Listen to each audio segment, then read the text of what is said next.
तो now we will be doing the main reactions of alcohol, phenol and ethers, और उसके जो reasoning question बनते हैं वो भी मैं आपको बता दूंगी, जो आपके मतलब लॉन्ग आंसर टाइप में भी कवर होंगे, ठीक है। और इतना आपने कर लेना है, ठीक है। उससे आपका मतलब अल्कोहल, फिनोल और जो ईथर का थोड़ा सा पार्ट रह गया विलियमसन सिंथेसिस, वो भी मैं इसी में कवर करा दूंगी, ठीक है। तो कल हमने इसकी 2 मेन नेम रिएक्शंस करी थी। The first one was Kolbe's. तो कॉल्बीज रिएक्शन का पर्पस क्या था? फिनोल को किस में कन्वर्ट करना? सैलिसिलिक। अब ऊपर देख लो प्लीज़। तो कॉल्बीज को सैलिसिलिक एसिड में कन्वर्ट करना, that was the main purpose of Kolbe's reaction, ठीक है। आपको डायरेक्ट भी कॉल्बीज रिएक्शन लिखनी आ सकती है या आपको कन्वर्जन की फॉर्म में आ सकती है कि convert phenol to salicylic acid, ठीक है।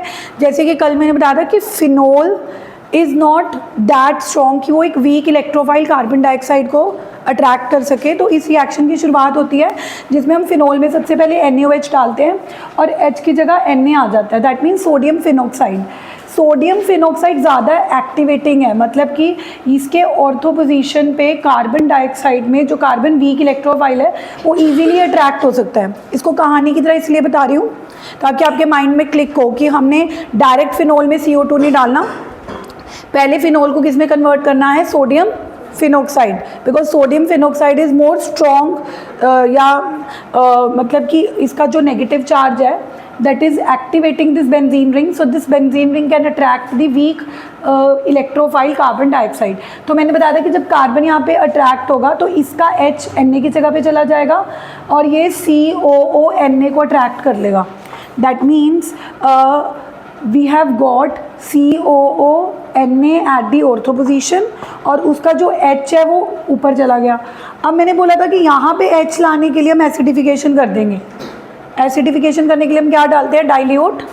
तो ये H Na को रिप्लेस कर देगा, तो हमारे OH के ऑर्थो पे कार्बोक्सिलिक एसिड आ जाएगा। और जब हमारे OH के ऑर्थो पे कार्बोक्सिलिक एसिड आता है, this is nothing but salicylic acid. तो हमने कल ये करी थी, आई डोंट वांट कि मैं इसके ऊपर और टाइम इन्वेस्ट करूँ। देन रीमर्टिवन। रीमर्टिवन का मकसद था फिनोल को कन्वर्ट करना सैलिसिल एल्डिहाइड में। तो इसमें हम क्या करते हैं?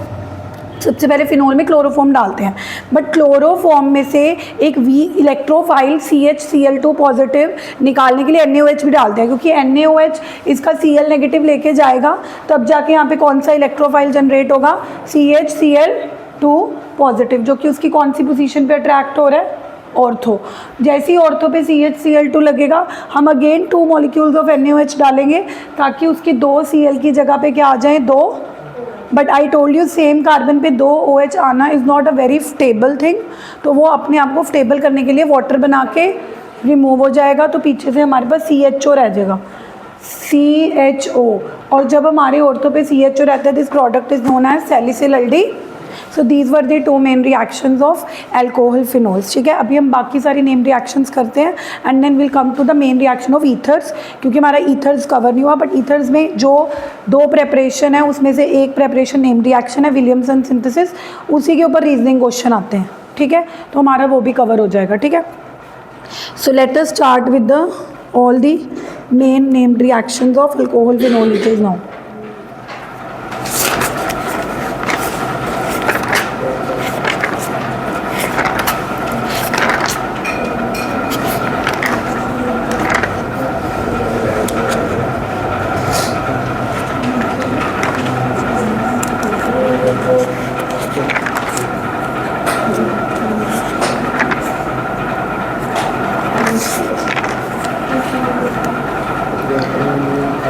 सबसे पहले इसके अंदर हमारे पास आती है हाइड्रोबोरेशन,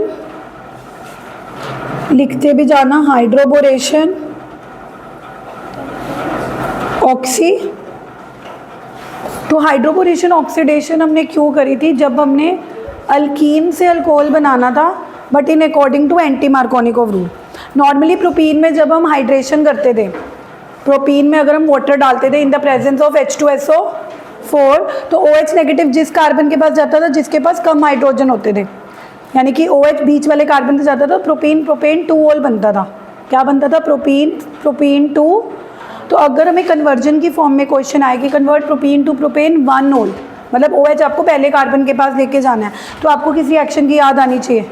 हाइड्रोबोरेशन ऑक्सी, क्योंकि ये एंटी मार्कोनिकोव रूल के हिसाब से प्रोडक्ट देता है। बेसिकली इसमें जो प्रोपीन लेते हैं उसमें हाइड्रोपोरेशन करने के लिए B2H6 का हाफ मॉलिक्यूल डालते थे और हमारे पास क्या बनता था, CH3 CH2 CH2 BH2। Basically इसमें BH2 नेगेटिव H पॉजिटिव है, negative part is going to that carbon which has more hydrogen. तो यहाँ पे एंटी मार्कोनिकोव रूल फॉलो हो रहा है, क्योंकि नेगेटिव पार्ट जनरली किस कार्बन के पास जाता है, जिसके पास कम हाइड्रोजन होते हैं। बट यहाँ पर नेगेटिव पार्ट BH2 का, इसमें हाफ BH2 क्यों लिया, क्योंकि इसमें BH3 की एडिशन करनी होती है। But BH3 as it is available नहीं होता, it exist as a dimer. हमें डालना इसमें BH3 होता है, बट BH3 अवेलेबल नहीं होता, तो हम B2H6 का हाफ मॉलिक्यूल डालेंगे, पर शो करेंगे कि एडिशन BH3 की हो रही है। अब जब तुमने देखा कि BH3 की एडिशन कैसे हो रही है, पॉजिटिव चार्ज तो उस कार्बन के पास जा रहा है जिसके पास कम हाइड्रोजन है, तो ये तो कौन सा हो गया, एंटी मार्कोनिकोव रूल। फिर यहाँ पे रुकती नहीं है एडिशन, फिर से यहाँ पे क्या हुआ था, one more molecule of propene लेंगे, अगेन इसका एक H उस कार्बन पे चला जाएगा विच हैज़ लेस हाइड्रोजन। तो ऐसे लगेगा कि जैसे 2 CH3 CH2 के साथ BH लग चुका है। फिर दोबारा हमने एक और मॉलिक्यूल प्रोपीन की ली, उसमें फिर इसका H positive less hydrogen, again anti Markovnikov rule. तो 3 प्रोपाइल के साथ B लग गया। तो हमने 3 टाइम्स एडिशन शो करी है। पहले एक BH3 ऐड हुआ, फिर BH2 रह गया, उसका भी एक H ऐड हो गया, फिर जब B के पास एक H रह गया एक और ऐड हो गया, and finally hydroboration is done, क्योंकि बोरोन के तीनों हाइड्रोजन अटैक कर चुके हैं। अब हमने ऑक्सीडेशन करनी है, ऑक्सीडेशन करने के लिए क्या डालते थे, H2, बोरोन 3 OH लेके भाग जाएगा, तो 3 मॉलिक्यूल्स CH3 CH2 CH2 को OH मिल जाएगा, तो प्रोपेन 1 ओल। नहीं तो नॉर्मली OH सेकेंड कार्बन पे लगता है, बट इसमें पहले कार्बन से बॉन्ड टूट रहा है, तो OH पहले कार्बन पे ही लग रहा है, तो इसका मकसद है प्रोपेन 1 ओल बनाना। What is the purpose of hydroporation oxidation? To convert propene to propane. Simply propene में वाटर डालोगे इन द प्रेजेंस ऑफ H2SO4, तो OH सेकेंड कार्बन पे जाएगा। मतलब अगर आपको कन्वर्जन आती,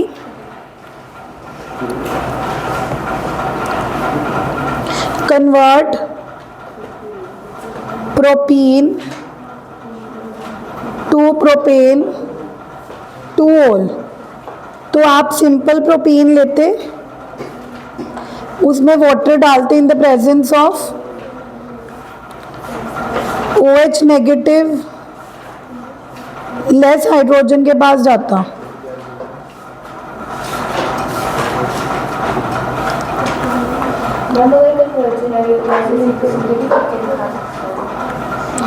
कौन सी, ऊपर वाली?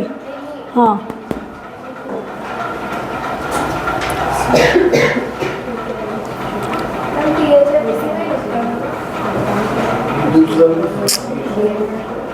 टेट्राहाइड्रोफ्यूरैन। अगर ये क्या कहते हैं, टीनू मैम के बच्चे जो हैं वो पहले H2SO4 ऐड करके दिखाना चाहते हैं तो वो भी कर सकते हैं। वो पहले OSO3H फिर वाटर डाल दो, सॉरी नेगेटिव पार्ट H2SO4 का पॉजिटिव पार्ट इधर जाएगा H, OSO3। वैसे तो डायरेक्ट भी शो कर सकते हो, बट अगर तुमने पहले H2SO4 की एडिशन दिखानी है तो H2SO4 में पॉजिटिव पार्ट क्या है, H पॉजिटिव। H पॉजिटिव को मोर हाइड्रोजन के पास लगा दो, और इसका जो नेगेटिव पार्ट है OSO3H नेगेटिव, इसको लेस हाइड्रोजन के पास लगा दो। फिर वाटर डालोगे तो इसकी जगह पे OH आ जाएगा। तो it is up to you. हाँ,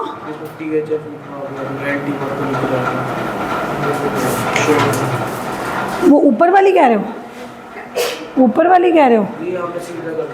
ऊपर वाली हाइड्रोबोरेशन ऑक्सीडेशन बोल रहे हो, डायरेक्ट दिखा देना। कई बच्चे बोल रहे हैं कि हाइड्रोबोरेशन ऑक्सीडेशन अगर हम ये सारी ना दिखाएं, सीधा हाफ B2H6 लिख के और एरो के नीचे H2O2 लिख के सीधा प्रोडक्ट बना दें CH3 CH2 CHOH, वो आपकी मर्ज़ी है। जिसको प्रॉपर आता है दैट कैन डू, बट जो कंफ्यूज हो रहा है और अगर आपको लग रहा है 1 मार्क की क्वेश्चन ही है, तो simple you can show hydroboration oxidation like this also, कि सिंपल प्रोपीन लो, उसमें हाफ B2H6 टेट्रा हाइड्रोफोरन और नीचे ही H2O2। मतलब आप बीच के सारे स्किप करके कि एक BH2 ऐड हुआ, फिर दोबारा ऐड हुआ, फिर तीसरी बार ऐड हुआ, सीधा ऑक्सीडेशन करके सीधा आप बस OH को पहले पे लगा दो, यानी कि प्रोपेन। ठीक है, बट अगर 1 मार्क की आई है, अगर थोड़ी ज़्यादा नंबर की आई है तो फिर पूरे शो करना। ठीक है, तो फर्स्ट रिएक्शन होगी हाइड्रोबोरेशन ऑक्सी। अगली कौन सी थी? Oxymercuration. The next named reaction of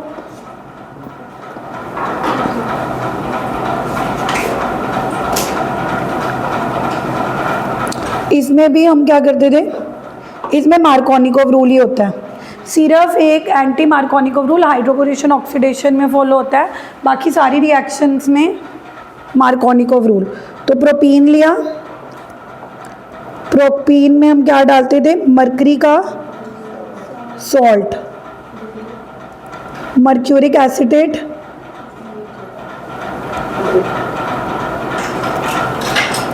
in the presence of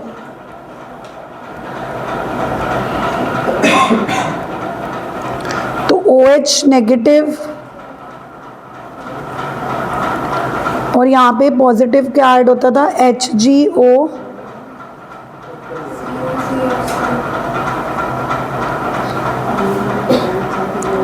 और जब यहाँ पे NaBH4 से रिडक्शन करते थे तो इस सारे की जगह पे क्या आ जाएगा, H, प्रोपेन टू ओल। तो जब प्रोपीन से प्रोपेन टू ओल बनाना है तो आप सिंपल भी कर सकते हो, वाटर डाल दो इन द प्रेजेंस ऑफ H2SO या फिर मर्क्यूरिक एसिड। बट ये रिएक्शन इतनी डिफ़िकल्ट क्यों करनी, अनटिल इट इज़ आस्क। जब अगर हमें प्रोपेन टू ओल ही बनाना है तो हम simple water in the presence of क्या डाल देंगे, H2SO। ये तो तब करनी है अगर स्पेसिफिकली लिखनी आएगी, राइट ऑक्सीमर्क्यूरेशन डीमर्क्यूरेशन, कि प्रोपीन में मर्क्यूरिक का एसिटेट वाला सॉल्ट डालना है, CH3CO ट्वाइस Hg, और मार्कोनिकोव रूल के हिसाब से OH लेस कार्बन के साथ अटैच कर देना है वाटर की प्रेजेंस में, और मोर हाइड्रोजन वाले कार्बन के साथ क्या ऐड कर देना है, OCO हैं। बट इसकी प्रेजेंस में इसका जो पॉजिटिव पार्ट है OCO CH3Hg ये जाएगा ना, वाटर का सिर्फ OH नेगेटिव जाएगा, बट कार्बन के क्योंकि वाटर का H पॉजिटिव CH3CO लेके चला जाता है, इसमें 2 CH3CO है ना, वाटर का OH नेगेटिव तो इस कार्बन से अटैच हो गया, तो एक वाटर का H पॉजिटिव कौन लेके चला जाता है, CH3COH। तो फिर इसका जो पॉजिटिव पार्ट हो गया HgOCO CH3 वो अटैच हो जाता है। अगर आप ये नहीं दिखाओगे फिर इसमें ऑक्सीमर्क्यूरेशन का मतलब ही नहीं रह जाएगा ना, वो तो सिंपल हाइड्रेशन हो जाएगी। अगर तुम सिंपली वाटर का OH नेगेटिव इधर लगा दोगे, वाटर का H पॉजिटिव इधर लगा दोगे, फिर वो तो सिंपल हाइड्रेशन हो जाएगी ना। ऑक्सीमर्क्यूरेशन में हमें दिखाना है कि अगर हम ये रिएक्शन मर्क्यूरिक एसिटेट की प्रेजेंस में कर रहे हैं, वाटर डायरेक्टली ऐड नहीं हो रहा, वाटर का सिर्फ OH नेगेटिव इधर ऐड हो रहा है, वाटर का H पॉजिटिव जो कि मैं शो नहीं कर रही, बाई प्रोडक्ट CH3COH, यहाँ पे 2 CH3CO थे तो एक CH3CO वाटर का H लेके चला गया, तो इसका जो पॉजिटिव पार्ट था HgOCO CH3 वो यहाँ लग गया, बट इसको H पॉजिटिव से रिप्लेस करने के लिए हमने रिड्यूसिंग एजेंट डाल दिया, उसने इसकी जगह H लगा दिया, तो हमारा क्या बन गया, प्रोपेन टू। तो वैसे तो oxymercuration demercuration is not even in the NCERT, ठीक है, तो आप बोर्ड्स के लिए तो स्किप भी कर सकते हो, ठीक है, क्योंकि अगर हमें conversion I propene to ol तो हम ये क्यों करेंगे, हम सिंपल ही ये कर देंगे, वाटर डाल देंगे in the presence of sulphuric acid. ठीक है, कितनी नेम्ड रिएक्शन होगी अल्कोहल फिनोल की, 5 होगी टोटल। First was Reimer Tiemann, second was Kolbe, third was hydroboration and fourth is oxymercuration. 4 ही हुई हैं, 5 नहीं हुई ना। फिर डोज प्रोसेस, डोज प्रोसेस तो हमने हेलोअल्केन्स में करी है, बट डोज प्रोसेस में क्लोरोबेंजीन फिनोल में बनता था, तो वो फिनोल की भी नेम रिएक्शन हो गई। क्या होता था डोज प्रोसेस? क्लोरोबेंजीन में क्या डालते थे? 623 केल्विन, तो OH नहीं लगता था, ONA लगता था, सोडियम फिनोफाइल। लेकिन इसको फिनोल में बनाने के लिए क्या करते थे? एसिडिफिकेशन। तो एक बार फिर लिख लोगे तो प्रैक्टिस हो जाएगी। Those process we have already done in the haloarenes, जिसमें NaOH डालते थे। Haloarenes are less reactive. अब यहाँ से आपका एक पहला रीजनिंग क्वेश्चन आ रहा है। Reasoning question side by side थोड़े से कर लेते हैं, क्योंकि एक ही बारी करेंगे तो रट्टा रट्टा रट्टा लगेगा। यहाँ पे आपका मैं एक रीजनिंग क्वेश्चन लेके आ रही हूँ कि Y हेलोरीन्स are less reactive towards nucleophilic substitution reaction than haloalkanes। और ये क्वेश्चन ऐसे भी आ सकता है वाई अराइल हेलाइड्स, क्योंकि हेलोरीन्स को अराइल हेलाइड्स के नाम से भी जाना जाता है, common name, are less reactive towards nucleophilic substitution reaction। अब ये रिएक्शन डोज प्रोसेस हमें क्या दिखा रही है कि जब हमने NaOH डाला तो इसका जो न्यूक्लियोफाइल है ONA वो इजीली नहीं जा रहा, इसके लिए हमें हाई कंडीशंस देनी पड़ रही हैं, 623 केल्विन, 300। तो यहाँ से पहला रीजनिंग क्वेश्चन ये आता है कि हेलोरीन्स के अंदर जब हम कोई न्यूक्लियोफाइल डालते हैं, चाहे OH नेगेटिव ले लो चाहे ONA नेगेटिव ले लो, वो इजीली Cl को क्यों नहीं सब्स्टिट्यूट करता। This is the first reasoning question of haloalkanes and haloarene chapter which is very very important. Believe me, ये क्वेश्चन के आने के chances are very very high. और ये मैंने नोट्स में बहुत अच्छे से लिखवाया भी हुआ है कि आखिर जो हेलोरीन्स होते हैं वो उतना इजीली न्यूक्लियोफिलिक सब्स्टिट्यूशन के एक्शन नहीं शो करते जितना हेलोअल्केन्स करते हैं, और वो डोज प्रोसेस दिख ही रहा है। नहीं तो आप क्लोरोबेंजीन में सिंपल NaOH डालते, आपको कितनी हैवी कंडीशंस देनी पड़ रही हैं, 623 केल्विन, 300 एटमॉस्फेयर। तो इसका मैंने फुल फ्लेज आंसर नोट्स में दिया हुआ है। पहला रीज़न है रेजोनेंस। रेजोनेंस में मैंने आपको बताया था कि आपको क्या करना है, हेलोरीन्स के रेजोनेटिंग स्ट्रक्चर्स बना के दिखाने हैं। रेजोनेटिंग स्ट्रक्चर से ये क्या प्रूव हो रहा है? रेजोनेटिंग स्ट्रक्चर से ये प्रूव हो रहा है, जब आप सारे रेजोनेटिंग स्ट्रक्चर्स बना लोगे कि कार्बन और हैलोजन के बीच में डबल बॉन्ड आ रहा है। कार्बन और हैलोजन के बीच में क्या आ रहा है? Which is difficult to. तो पहला रीज़न ये था रेजोनेंस वाला, जिसमें आप सारे रेजोनेटिंग स्ट्रक्चर्स बनाओगे। और मैंने ये भी ऑप्शन दिया था कि सपोज कोई बच्चा रेजोनेटिंग स्ट्रक्चर्स बनाने में उतना मतलब स्ट्रॉन्ग नहीं है, तो आप सिंपल बोल सकते हो कि due to the resonating structures we know that there comes a double bond between carbon and halogen which is difficult to. जब तक ये बॉन्ड ही नहीं टूटेगा तो न्यूक्लियोफाइल यहाँ पे कैसे आएगा। दूसरा रीज़न मैंने बताया था कि हाँ, जब आप सिंपल हेलोअल्केन लेते हो, सिंपल हेलोअल्केन वाले कार्बन की हाइब्रिडाइजेशन sp3 होती है, लेकिन हेलोरीन में बेंजीन डबली बॉन्डेड कार्बन होता है, तो इसकी हाइब्रिडाइजेशन क्या होती है। अब sp2 हाइब्रिडाइज्ड कार्बन, क्योंकि डबल बॉन्ड होता है बेंजीन में, डबल से 2, याद रखना कि हेलोरीन में जो हेलोजन है वो कौन से कार्बन से अटैच है, sp2, और sp2 कार्बन मोर इलेक्ट्रोनेगेटिव होते हैं, याद होगा 33.3% एस कैरेक्टर होता है, सारी कहानी बताई थी। तो ये जो कार्बन है sp2 वो इस बॉन्ड को टाइटली पकड़ के रखेगा। क्या पकड़ के रखेगा? देन दी sp3 कार्बन। तीसरा रीज़न मैं लिखवाती थी, तीसरा रीज़न मैंने लिखवाया था कि अगर मान लो अगर आपने ये तोड़ भी दिया, अगर मान लो आपने एनर्जी देके बॉन्ड तोड़ भी दिया तो पॉजिटिव चार्ज बेंजीन के ऊपर आ जाएगा, और बेंजीन के ऊपर पॉजिटिव चार्ज आने से फिनाइल कार्बोकेटाइन बनेगा which is highly unstable. Which is highly unstable, क्योंकि एक डबली बॉन्डेड कार्बन के ऊपर पॉजिटिव चार्ज लेके आना is not a stable thing. आप बॉन्ड तोड़ के Cl नेगेटिव को हटा रहे हो और पॉजिटिव चार्ज किस कार्बन के ऊपर लेके आ रहे हो जो कि डबली बॉन्डेड है, तो it is a very unstable. तो कोई भी रिएक्शन एक अनस्टेबल प्रोडक्ट बनाने के लिए होना नहीं चाहेगी। And the last reason was कि न्यूक्लियोफिलिक सब्स्टिट्यूशन में जब न्यूक्लियोफाइल आने लगता है, न्यूक्लियोफाइल, तो उसको रिपल्शन मिलती है, क्योंकि बेंजीन वैसे न्यूट्रल है बट इसके अंदर तीन क्या है, पाई बॉन्ड, और पाई बॉन्ड के अंदर इलेक्ट्रॉन्स होते हैं विच आर नेगेटिवली चार्ज। तो एक नेगेटिव चार्ज इलेक्ट्रॉन्स और न्यूक्लियोफाइल के बीच में क्या होंगी, पॉसिबल रिपल्शंस। तो ये पूरा फुल फ्लेज अगर आपको एक लॉन्ग आंसर टाइप में क्वेश्चन आएगा that why halo arenes are less reactive towards halo alkanes, तो आप ये चारों रीज़न लिख सकते हो जो कि आपको बहुत अच्छे से नोट्स में लिखवाए हुए हैं। अगर मैं इनको अभी इलैबोरेट करने लगी तो they will take a lot of time. इसी के साथ दूसरा रीजनिंग क्वेश्चन हेलो अल्केन्स और हेलो अरीन्स में ये भी बनता है कि why vinyl halides are less reactive than allyl halides। अब इसमें आपको पता होना चाहिए विनाइल हैलाइड क्या होते थे, डबली बॉन्डेड, जिसमें halogen directly doubly bonded carbon के साथ अटैच होता है उसको क्या बोलते हैं, विनाइल। और अलाइल क्या होते थे, हाँ, डबली बॉन्डेड के नेक्स्ट वाले कार्बन वाला। अब जाहिर सी बात है अलाइल वाले क्यों मोर रिएक्टिव होंगे, क्योंकि इसमें जब X नेगेटिव जाएगा, हाँ पहले तो वो sp3 के साथ जुड़ा हुआ है, इसमें तो हेलोजन डबली बॉन्डेड कार्बन अभी बताया था कि कौन सा हाइब्रिडाइज होता है, तो वही वाला वन ऑफ द रीज़न जो आपने वहाँ पे कवर किया वो यहाँ पे भी कवर हो जाएगा कि यहाँ पे इस बॉन्ड को तोड़ना मुश्किल है। क्यों मुश्किल है, क्योंकि इसमें भी लग तो यही रहा कि ये भी हेलोजन कार्बन से अटैच है, ये भी हेलोजन कार्बन से अटैच है, बट दोनों कार्बन की हाइब्रिडाइजेशन अलग है।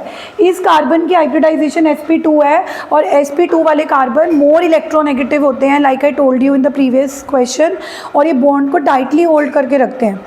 That means this question is not different from hello alkane and hello Areen.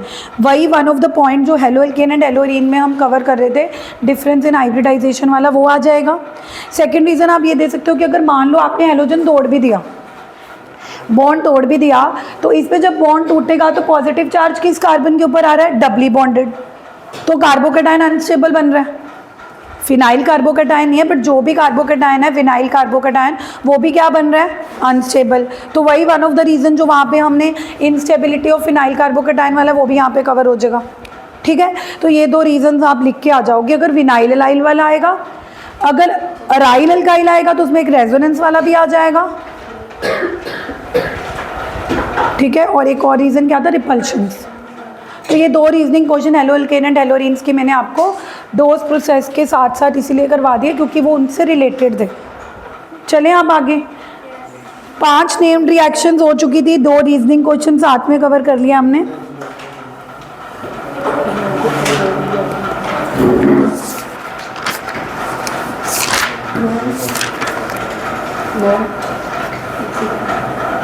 करना बंद।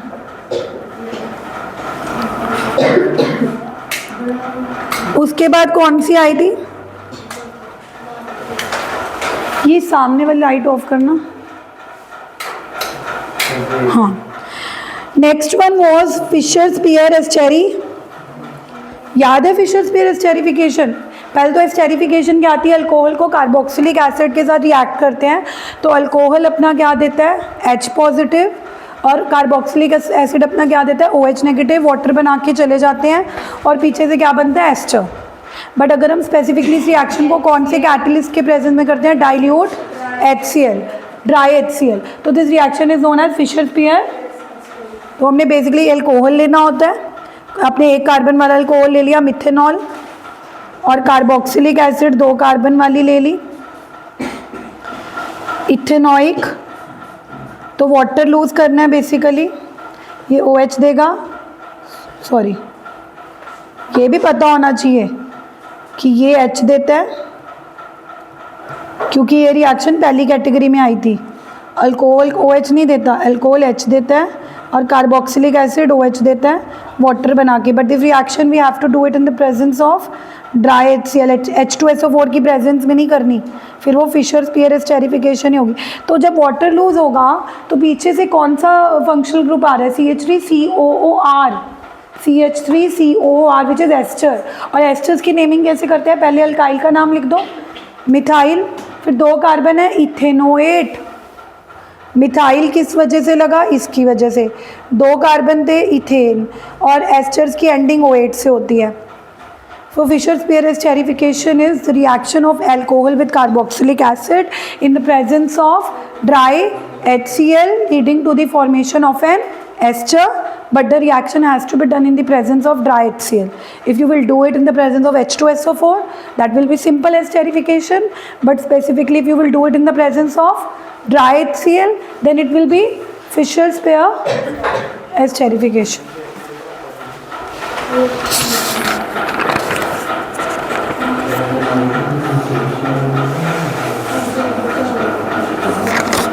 Then came the very main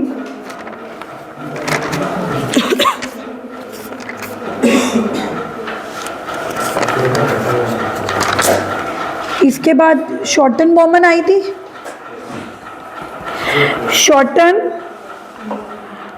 shorten Bowman में मैंने आपको बताया था कि आपने बेंजोइल क्लोराइड लेना है। So normally this reaction esterification के बाद ही आ जाती है, क्योंकि हम इसके बाद लेते थे एसिटाइल क्लोराइड।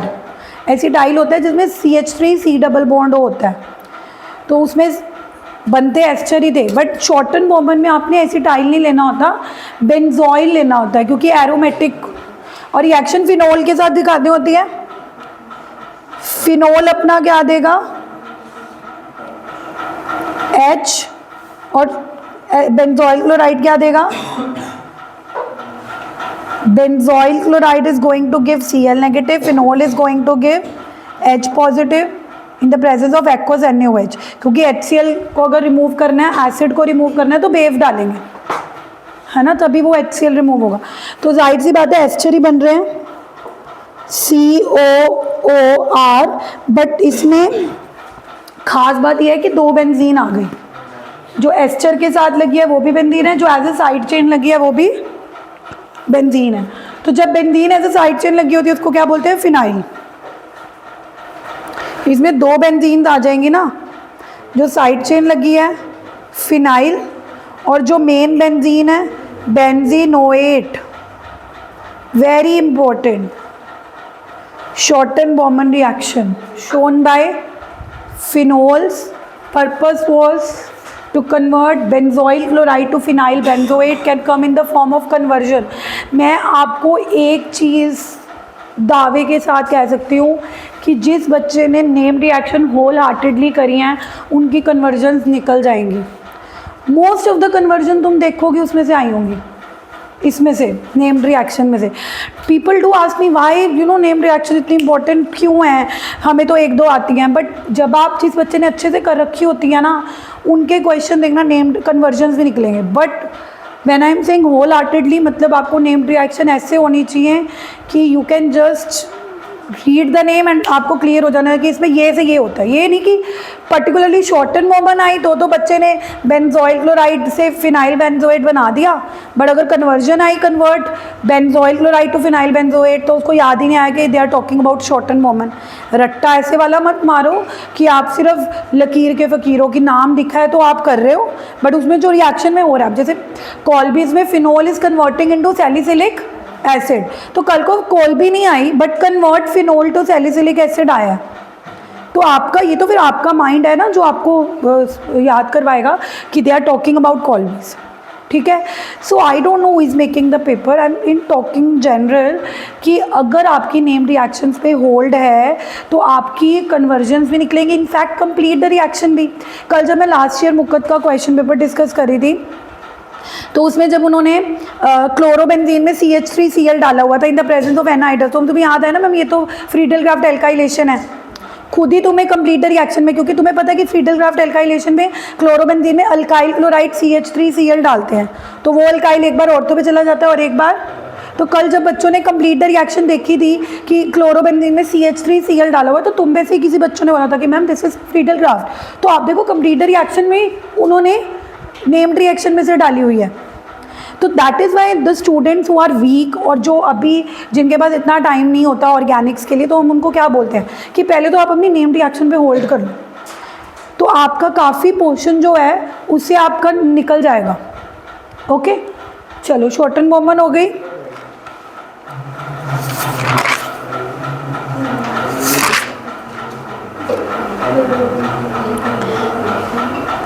अब शॉर्ट एंड कॉमन के बाद आई थी फ्रीडल क्राफ्ट एल्काइल। अब फ्रीडल क्राफ्ट एल्काइलेशन तो आपने क्लोरोबेंजीन में भी करी है, फिनोल में भी तो वही होगी। जब भी आपने फ्रीडल क्राफ्ट एल्काइलेशन करनी है, चाहे वो क्लोरोबेंजीन में करनी हो, तब भी अल्काइल क्लोराइड डालेंगे इन the presence of anhydrous AlCl3, ये Cl नेगेटिव ले जाएगा। पीछे से कौन सा इलेक्ट्रोफाइल जनरेट होगा? CH3 positive which will go at ortho and para. यहाँ पे हम फ्रीडल क्राफ्ट एल्काइलेशन फिनोल की करके दिखा रहे हैं। लास्ट चैप्टर में हमने फ्रीडल क्राफ्ट एल्काइलेशन क्लोरोबेंजीन की करी थी, तो वो उससे कोई फ़र्क थोड़ा पड़ेगा। करने का तो मेथड वही है, ये Cl नेगेटिव ले जाएगा, पीछे से इलेक्ट्रोफाइल एक बार ऑर्थो पे और एक बार। अब गाइस मुझे इसका नाम बताओगे? जब CH3 ऑर्थोक्रिसोल, अब पेपर में कन्वर्जन आई, सुनो कि कन्वर्ट फिनोल टू पैराक्रिसोल, बच्चे को आती नहीं है। उसको फ्रीडल क्राफ्ट एल्काइलेशन आती है, बट उसको ये नहीं पता कि अगर मेरे को फिनोल को पैराक्रिसोल यानी कि उसके पैरा पोजीशन पे CH3 लेके जाना है, तो मुझे CH3Cl ही डालना पड़ेगा in the presence of anhydrous. So that you have to see कि आप कैसे नेम्ड रिएक्शंस प्रिपेयर कर रहे हो। आर यू जस्ट क्रैबिंग और you are also letting your brain know कि उसमें हो क्या रहा है। There is a difference in studying. पढ़ने के तरीके में अगर जब तक माइंडफुली पढ़ना बहुत ज़रूरी है। माइंडफुली पढ़ने का मतलब है कि आपको पता होना चाहिए कि उसमें हो क्या रहा है। So you are very quick कि फिनोल के ऑर्थो पे CH3 लगा दो, पैरा पे CH3 लगा दो, बट आपको पता ही नहीं है कि फिनोल के जब OH-CH3 लगता है उसको ही क्रिसोल बोलते हैं। तो आप तो वहाँ पे कन्वर्जन नहीं कर पाओगे। अगर कल को आपको आया कन्वर्ट फिनोल टू पैराक्रिसोल, फिर कल को कोई आपको बताएगा कि क्रिसोल में हम CH3 लेके जाते हैं, तो आपको कि CH3Cl डाल देते हैं, फिर आपका माइंड आपको बता देगा। तो अपने आप को वैसे प्रिपेयर करना जब नेम रिएक्शन याद करोगे कि इसमें हो क्या रहा है, कौन सी चीज़ किस में कन्वर्ट हो रही है, ताकि अगर आपको वो क्वेश्चन कन्वर्जन की फॉर्म में आए then also you should be able to do it. Okay, इसके बाद कौन सी आई थी? कपलिंग। इसके बाद 9th नेम्ड रिएक्शन कौन सी है? कपलिंग। तो कपलिंग में आई टोल्ड यू कि डाइजोनियम सोल्ट्स को जब फिनोल के साथ कपल करते हैं तो फिनोल के पैरा वाला H और डाइजोनियम के क्लोराइड HCl बना के चले जाते हैं, दोनों से वो जुड़ जाते हैं। और जब दोनों जुड़ते हैं तो diazonium and triple bond and double bond and azo dyes करके दिखाती हूँ मैं कपलिंग रिएक्शन कैसे करी थी। फिनोल का पैरा वाला H और डाइजोनियम क्लोराइड, ये HCl निकल जाता है।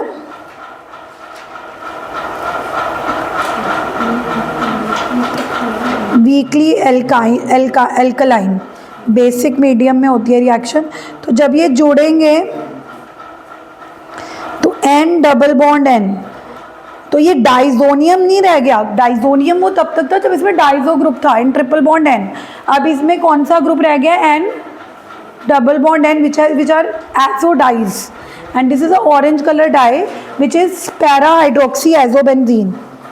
Para hydroxy, this is azo benzene which is a orange color dye. So now we are going to come to the main named reaction of ethers. Ethers की named reaction पे आते हैं, जहाँ पे ईथर्स के इम्पोर्टेंट क्वेश्चन भी हम कर लेंगे। तो these are the main 9 named reactions of alcohol and phenols, Colby's, Riemer-Tiemann, hydroboration, oxidation, according to anti-Markovnikov rule, oxymercuration, demercuration. Then came oxymercuration, demercuration के बाद we discussed Dawes process and its related question. फिर 6वीं कौन सी थी? Fischer spear, esterification. Then came Schouten-Baumann.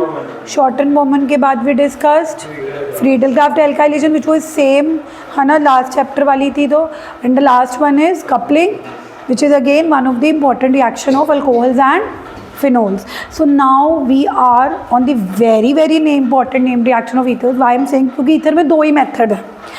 Ethers को prepare करने के दो ही method थे, जिसमें से एक मेथड विलियमसन सिंथेसिस है और इससे रिलेटेड एक क्वेश्चन आता है पेपर में. ठीक है, रीजनिंग क्वेश्चन कह लो, लॉन्ग आंसर में आएगा. तो अगर आप वो नेम रिएक्शन करके जा रहे हो ईथर्स की और उसका वो जो मैं आपको मेन क्वेश्चन करवाने वाली हूँ जो रीजनिंग क्वेश्चन में लॉन्ग आंसर में, मतलब आपका आधा ईथर्स ख़त्म है. ठीक है, तो पहले हम ईथर्स का हल्का सा वो विलियमसन सिंथेसिस देख लेते हैं. 10th main name reaction of ethers is Williamson synthesis. पहले इसको समझ लेना फिर रिएक्शन लिखेंगे. यदि आपकी बातें खत्म हो गई हो तो विलियमसन सिंथेसिस करें. अब विलियमसन सिंथेसिस का मेन पर्पस क्या? ईथर्स बनाना. ईथर्स क्या होते हैं? ROR, ROR मतलब ईथर्स का फंक्शनल ग्रुप होता है बीच में O और उसके दोनों साइड क्या होते हैं? अल्काइल. वो दोनों सेम भी हो सकते हैं जैसे CH3O CH3 di methyl ether, और वो दो अलग भी हो सकते हैं. मतलब अगर आप O के एक साइड CH3 लगा दो, एक साइड C2H5 लगा दो, इथाइल मिथाइल. दो तरह की ईथर्स होते हैं ना, पता होगा आपको. ईथर्स दो तरह के होते हैं. ROR मतलब जिनमें दोनों आर सेम रहते हैं वो सिमेट्रिकल ईथर्स होते हैं. बट ज़रूरी नहीं है कि दोनों आर सेम ही हो, they can be different also. तो that means they will be unsymmetrical ether. तो विलियमसन सिंथेसिस से दोनों ही बन जाते हैं. आप सिमेट्रिकल ईथर्स भी बना सकते हो, अनसिमेट्रिकल ईथर्स भी बना सकते हो. करना कुछ भी नहीं है, बड़ी सिंपल सी रिएक्शन है. ईथर्स बनाने हैं तो एक इसमें ये लेते हैं अल्काइल हैलाइड. अल्काइल हैलाइड मतलब हेलोअल्केन हो गया. और दूसरा लेते हैं R-ONA. तो NaX लेके चला जाता है, पीछे से R-OR लग जाता है. तो बड़ी सिंपल सी रिएक्शन है, सीधी सी बात है. आपने इसमें दो चीज़ें लेनी होती है. एक R अल्काइल के साथ X लेना होता है यानी कि अल्काइल हैलाइड, और दूसरे अल्काइल के साथ ONA लेना होता है क्योंकि पता है कि Na तो X लेके चला जाएगा तो पीछे R-O को R मिल जाएगा. अगर आप ये दोनों R सेम ले लोगे, मतलब अगर इधर भी R ले रहे हो इधर भी R ले रहे हो तो ROR यानी कि सिमेट्रिकल बन जाएंगे. अगर ये दो R डिफरेंट लोगे तो एक R अलग होगा एक R अलग होगा, तो यानी कि इससे सिमेट्रिकल ईथर्स भी बन जाते हैं. और क्या बन जाते हैं? अगर आपको ये जनरल रिएक्शन नहीं समझ आ रही तो मैं आपको इसकी एक मेन सिंपल सी रिएक्शन लिख के दिखाती हूँ. ये तो जनरल होगी ना क्योंकि इसमें मैंने R स्पेसिफाई नहीं किया. जैसे मान लो C2H5Br, मैंने यहाँ पे जो अल्काइल है वो 2 कार्बन वाला ले लिया इथाइल, और दूसरे के साथ CH3 ले लिया Na वाले के साथ. तो Na क्या लेके चला गया? Br CH3O. तो इथाइल मिथाइल ईथर, बढ़िया. इसका कॉमन नेम है. और IUPAC नेम क्या होगा? जो छोटा अल्काइल है उसको ऑक्सीजन के साथ जोड़ दो, मिथॉक्सी इथेन. तो अगर आपको कल को विलियमसन सिंथेसिस लिखनी आई है तो जनरल रिएक्शन लिखने की जगह ये वाली रिएक्शन लिख देना. Again Williamson synthesis is a very simple reaction used for the preparation of ethers. You can make symmetrical ethers also and you can make unsymmetrical ethers also. That will depend upon the choice of the reactants you are taking. अगर आप दोनों reactant में R same ले रहे हो तो symmetrical बन जाएंगे. दोनों reactant में alkyl अलग अलग ले रहे हो, है ना. तो अब जैसे मैंने सपोज इथाइल मिथाइल ईथर बनाना था तो मैंने इथाइल को Br के साथ ले लिया और मिथाइल को Na के साथ ले लिया. बट नैतिक बोल रहा है कि मैम मैं ये भी तो कर सकता था कि मिथाइल इधर लेता इथाइल इधर ले लेता तब भी वही बनता, मतलब अगर मैं इथाइल इधर लगाती, मिथाइल उधर लगाती, तब भी NaBr चला जाता। अब यहाँ से शुरू होती है कहानी विलियमसन सिंथेसिस की, कि गाइस अभी तक तो कहानी सिंपल थी, क्योंकि प्रॉब्लम क्या थी कि दोनों अल्काइल 1 डिग्री थे। दोनों अल्काइल जब 1 डिग्री होते हैं तो फ़र्क नहीं पड़ता कि आप कौन सा अल्काइल Br के साथ ले रहे हो और कौन सा अल्काइल ONa के साथ ले रहे हो, क्योंकि आपको ये लगता है कि Na ने तो Br लेके चला जाना है। बट ज़रा गौर से देखिए, Na जब Br लेकर, आप थोड़ी विलियमसन सिंथेसिस की कहानी पे इसलिए आ रही हूँ क्योंकि अब 2 रीजनिंग क्वेश्चन करवाऊंगी विलियमसन सिंथेसिस की। अगर तो आपको सिंपल लिखनी आएगी विलियमसन सिंथेसिस तो ये रिएक्शन को आप जस्ट कॉपी पेस्ट कर देना कि एक मैंने CH3Br ले लिया या C2H5Br ले लिया, दूसरे के साथ CH3 के साथ ONa ले लेना। अब थोड़ा सा मैं आपको विलियमसन सिंथेसिस की डीप में लेके जाना चाहूँगी, क्योंकि इससे 2 रिलेटेड क्वेश्चन, रीजनिंग क्वेश्चन बनते हैं, ठीक है। और वहाँ से आपका मेन ईथर स्टार्ट हो रहा है। तो we are not doing the complete ethers, but अगर आपने ये 2 मेन क्वेश्चन कर लिए तो काफ़ी आपका ईथर्स के क्वेश्चन कवर हो जाएंगे। तो मैं आपको ये बोल रही थी कि अभी तो फ़र्क इसीलिए नहीं पड़ रहा था क्योंकि दोनों अल्काइल 1 डिग्री थे, बट ज़रा गौर से देखो कि हो क्या रहा है। हो ये रहा है कि जब Na पॉजिटिव इस Br नेगेटिव को लेके जा रहा है, यहाँ से Na पॉजिटिव Br नेगेटिव को लेके जा रहा है, तो जिस अल्काइल के साथ Br नेगेटिव जाएगा उस अल्काइल के ऊपर पॉजिटिव चार्ज आएगा। इस अल्काइल के ऊपर पॉजिटिव आ ही नहीं सकता। क्यों? जो अल्काइल आप O के साथ ले रहे हो उसके साथ तो बॉन्ड टूटा ही नहीं। बॉन्ड तो किसके साथ टूटा? O के साथ। लेकिन जो अल्काइल आप Br के साथ लोगे, Br नेगेटिव जाने के बाद उसके ऊपर पॉजिटिव आएगा। अब आप एक कहानी पढ़ चुके हो कि 1 डिग्री, 2 डिग्री और 3 डिग्री में से सबसे स्टेबल कार्बोकेटाइन क्या होता है? अगर मैं कार्बोकेटाइन की स्टेबिलिटी ऑर्डर पूछूं, 3 degree is most stable, 2 degree is most stable then 1 degree. अब थोड़ा सा गौर से देखना कि अगर तो ये 1 डिग्री है, अगर तो ये वाला भी 1 डिग्री है और ये वाला भी 1 डिग्री है, फिर तो कोई फ़र्क नहीं पड़ता, चाहे आप CH3 उधर लगा दो, चाहे आप C2H5 लगा दो। लेकिन अगर आपको ऐसा ईथर बनाना हो, अब आता है क्वेश्चन, मान लो मुझे ऐसा ईथर बनाना है,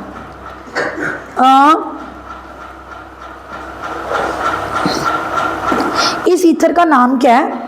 इस ईथर में मैंने क्या किया, O के एक साइड तो 1 डिग्री वाला अल्काइल ले लिया मिथाइल, और एक साइड मैंने 3 डिग्री वाला अल्काइल लिया। देखो जरा, इसमें एक O तो एक ऐसे कार्बन के साथ अटैच है जो कि एक ही कार्बन है 1 डिग्री, लेकिन दूसरा कार्बन जो है वो 1 नहीं, 2 नहीं, वो 3 कार्बन के साथ अटैच है। इसको बोलते हैं टर्ट ब्यूटाइल। इस वाले ये तो मिथाइल है, ये क्या है? Tert butyl. तो अगर मान लो आपको क्वेश्चन आएगा for the formation of methyl tert butyl ether what are the suitable reactants according to Williamson synthesis. तो बच्चा सोचेगा कि मैम ने बोला था कि एक अल्काइल को Br के साथ लगा दूंगा, एक अल्काइल को ONa के साथ लगा दूंगा। उसने क्या किया, उसने इस बड़े वाले अल्काइल के साथ, ये जो भी बड़ा सा अल्काइल है 3 डिग्री वाला, इसके साथ उसने Br लगा दिया, और जो दूसरा अल्काइल उसने O के साथ लेके आना था उसके साथ Na लगा दिया। क्योंकि उसको तो मैम ने एक चीज़ बताई थी कि एक अल्काइल के साथ Br लगाना है और दूसरे अल्काइल के साथ ONa लगाना है, तो उसके हिसाब से तो प्रोडक्ट बन रहा है। NaBr जाएगा, पीछे से CH3 CH3 CH3 और, बट उसका क्वेश्चन गलत हो गया। कारण ये है कि आपको तो लग रहा है कि रिएक्शन ऐसे हो रही है, लेकिन जरा गौर से देखो, जब Na पॉजिटिव Br नेगेटिव लेके जाएगा, तो मैंने तुम्हें क्या बताया था कि कार्बन के ऊपर कौन सा चार्ज आएगा। अब जब तो वो कार्बन 1 डिग्री था तब तो कोई दिक्कत नहीं थी। अब ये कार्बन 1 नहीं, 2 नहीं, बट कि कौन सा है, 3 डिग्री। 3 डिग्री कार्बोकेटाइन इतने स्टेबल होते हैं कि इससे पहले उस O नेगेटिव यहाँ पे अटैक करे और एक ईथर बने जो आपको लग रहा था, वो क्या करेगा, वो अपने बाजू वाले कार्बन का H हटाकर डबल बॉन्ड बना के वो OCH3 को अटैक करने से पहले ही अपने आप को स्टेबल करके अल्कीन बना देगा। यानी कि आपको प्रोडक्ट में अल्कीन मिल जाएगा। तो अब करें क्या, मोरल ऑफ द स्टोरी ये है कि अगर आपको विलियमसन सिंथेसिस से ऐसा ईथर बनाना है जिसमें एक साइड टर्ट ब्यूटाइल है तो उसके साथ Br मत लगाना, क्योंकि अगर उस वहाँ पे पॉजिटिव तब आएगा ना अगर वो किसके साथ लगा होगा, Br नेगेटिव। लेकिन अगर सोच के देखो, अगर मैं इसको ऐसे करती, जो आपने 3 डिग्री वाला था उसके साथ ONA लगा देती और जो 1 डिग्री वाला था उसके साथ Br लगाती, फिर थोड़ा प्रॉब्लम आती। जब Na पॉजिटिव Br नेगेटिव लेके जाता तो Br नेगेटिव जिस कार्बन के साथ लगा हुआ है पॉजिटिव चार्ज तो उसके ऊपर आना है, बट ये तो 1 डिग्री है। 1 डिग्री तो ज़्यादा स्टेबल होते ही नहीं है, वो तो वैसे ही पड़े रहेंगे कि आजा तू मेरे पे अटैक कर, बैठे रहेंगे, सुस्त से हैं, है ना, और वो बैठे रहेंगे, कहेंगे अटैक कर, और फिर आराम से ये टर्ट वाला आएगा ओ लेके तो ईथर बन जाएंगे। लेकिन अगर तुमने गलती क्या कर दी, अगर तुमने Br नेगेटिव 3 डिग्री वाले के साथ लगा दिया तो आपको दिखने में वही लगेगा कि NaBr जाएगा, O अटैक करेगा, ईथर बनेंगे, लेकिन नहीं होगा ऐसे, क्योंकि आप टर्ट ब्यूटाइल के ऊपर कौन सा चार्ज लेके आ रहे हो, पॉजिटिव। एंड 3 डिग्री इतने स्टेबल होते हैं कि वो वेट नहीं करेंगे, हैं, वो आपकी तरह सुस्त नहीं है कि O नेगेटिव आए, वो अपनी स्टेबिलिटी का वो करके अपने H वाले को साइड पे करके बॉन्ड बना के अपना पॉजिटिव चार्ज खत्म करके क्या प्रोडक्ट बना देंगे। तो क्वेश्चन आएगा यहाँ पे reasoning question, during the preparation of tert butyl methyl ether, during the preparation of tert butyl methyl ether sodium methoxide and tert butyl bromide are not the suitable reactants। Why? वो खुद आपको बोलेंगे कि tert butyl methyl ether बनाना है, लेकिन जब हम सोडियम मिथोक्साइड ले रहे हैं और टर्ट ब्यूटाइल ब्रोमाइड ले रहे हैं तो ये सूटेबल रिएक्टेंट्स नहीं है। क्यों? तो तुम इसका आंसर क्या दोगे कि अगर हम टर्ट ब्यूटाइल ब्रोमाइड लेंगे तो Br नेगेटिव जाने के बाद पॉजिटिव चार्ज किसके ऊपर आएगा, टर्ट ब्यूटाइल के ऊपर। दैट मीन्स कौन सा कार्बोकेटाइन बनेगा, which is so stable that it will lead to the formation of. फिर आगे क्वेश्चन आएगा also suggest the suitable reactant. भी आप ही सजेस्ट करो, तो आप कौन से सजेस्ट करोगे, आप सजेस्ट करोगे कि we should take tert butyl के साथ sodium, that means sodium tert butoxide. हमें क्या लेना चाहिए, सोडियम टर्ट ब्यूटॉक्साइड। आपको सोडियम को मिथाइल के साथ नहीं लेना, तो आप तो सोडियम मिथोक्साइड ले रहे हो। आपने टर्ट ब्यूटाइल के साथ कभी भी Br नहीं लेना, आपने टर्ट ब्यूटाइल के साथ ऑलवेज क्या लेना है, ONA, ताकि Br जिस कार्बन के साथ लगा हो वो कभी टर्ट ब्यूटाइल होना ही नहीं चाहिए। लेकिन अगर आपको ये बनाना हो कि O के इस साइड भी टर्ट ब्यूटाइल है, ये लास्ट ईयर क्वेश्चन आया था, इस साइड भी टर्ट ब्यूटाइल लगा दिया, दूसरी साइड भी टर्ट ब्यूटाइल लगा दिया। अब अगर इधर भी टर्ट ब्यूटाइल है, इधर भी टर्ट ब्यूटाइल है, एक टर्ट ब्यूटाइल के साथ तो आप ONA लगा दोगे, दूसरे टर्ट ब्यूटाइल के साथ तो आपको क्या लगाना पड़ेगा, फिर आप विलियमसन सिंथेसिस रिएक्शन यूज ही नहीं कर सकते। ऐसा मुझे याद है, वन ऑफ द स्कूल में आया तो उन्होंने और भी ट्रिकी कर दिया।